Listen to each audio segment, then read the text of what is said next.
ഇറാനും യുഎസുമായി നടക്കുന്ന ആണവ ചർച്ചയിൽ പങ്കെടുക്കാൻ പാകിസ്ഥാന് ക്ഷണം ലഭിച്ചതായി തന്നെ പാകിസ്ഥാൻ വ്യക്തമാക്കി രംഗത്ത്. ഫെബ്രുവരി 6-ാം തീയതി, അതായത് നാളെയാണ് ചർച്ചകൾ നടക്കുന്നത്. ആദ്യം തുർക്കിയിൽ വെച്ച് നടക്കാൻ ഉദ്ദേശിച്ചിരുന്ന ചർച്ചകൾ പിന്നീട് ഇറാന്റെ ആവശ്യപ്രകാരം തന്നെ അത് ഒമാനിലേക്ക് മാറ്റുകയും ചെയ്തു.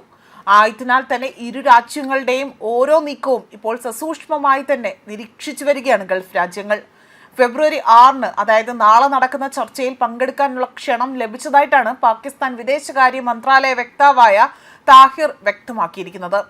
പാകിസ്ഥാന് പുറമെ തന്നെ ഒമാൻ, സൗദി അറേബ്യ, UAE എന്നീ രാജ്യങ്ങളിലെ വിദേശകാര്യ മന്ത്രിമാരും ചർച്ചയിൽ പങ്കെടുക്കുമെന്ന് നേരത്തെ വാർത്താ ഏജൻസികൾ റിപ്പോർട്ടുകൾ പുറത്തുവിട്ടിരുന്നു.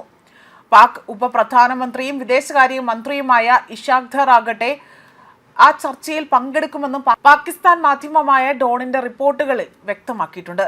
അതേസമയം US-നോടുള്ള വിശ്വാസം ഇറാന് നഷ്ടമായെങ്കിൽ പോലും ആണവ വിഷയത്തിൽ കരാറിലെത്താനുള്ള സാഹചര്യം ഇപ്പോഴുണ്ട് എന്നതാണ് ഇറാൻ വിദേശകാര്യ മന്ത്രിയായ അബ്ബാസ് അരാക്ചി വ്യക്തമാക്കിയിരിക്കുന്നത്.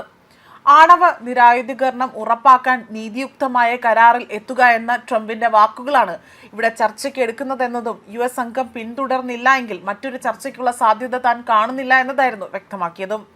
ആണവായുധം വേണ്ട എന്ന് ട്രംപ് വ്യക്തമാക്കിയിരുന്നു. അതിനോട് തങ്ങൾ പൂർണ്ണമായും തന്നെ യോജിക്കുന്നു. അത് മികച്ചൊരു കരാർ തന്നെയാകും.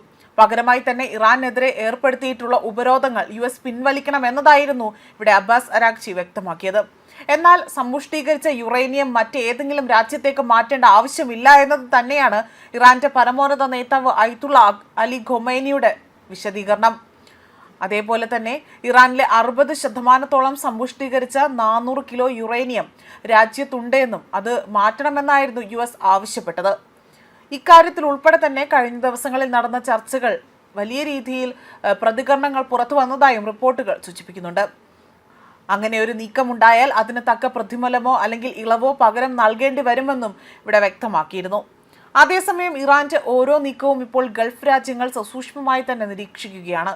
ആണവ ചർച്ചയുമായി ബന്ധപ്പെട്ട വിഷയത്തിൽ പല കിംവദന്തികളും നിലനിൽക്കുന്ന ഈ ഒരു അവസരത്തിൽ തന്നെ അമേരിക്കയുമായി ചർച്ച പുനരാരംഭിക്കാനായിരുന്നു ഇറാൻ ഉത്തരവിട്ടത്. അത്തരത്തിലുള്ള ചോദ്യങ്ങളടക്കം പുറത്തു വന്നിരുന്നു.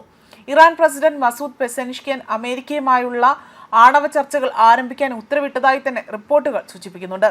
സൈനിക നടപടി ഒഴിവാക്കാൻ ഇറാൻ ഒരു ഉടമ്പടിയിലെത്തുമെന്ന പ്രതീക്ഷ US പ്രസിഡന്റ് ഡൊണാൾഡ് ട്രംപ് പ്രകടിപ്പിച്ചതിന് പിന്നാലെയായിരുന്നു നീക്കം വന്നത്. അതേപോലെ തന്നെ US-ഉം ഇറാനും ആണവ ചർച്ചകൾ പുനരാരംഭിക്കുന്നു. ഒമാനിൽ വെച്ച് തന്നെയാണ് ഈ ചർച്ച നടക്കാൻ ഒരുങ്ങുന്നത്.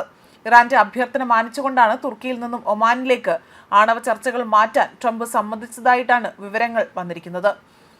അതേപോലെ തന്നെ ഇത്തരത്തിൽ കരാറിലെത്താൻ കഴിഞ്ഞില്ലെങ്കിൽ മോശം കാര്യങ്ങൾ സംഭവിക്കുമെന്ന് പോലും ട്രംപ് ഇറാന് നേരെ ഭീഷണി മുഴക്കിയിരുന്നു.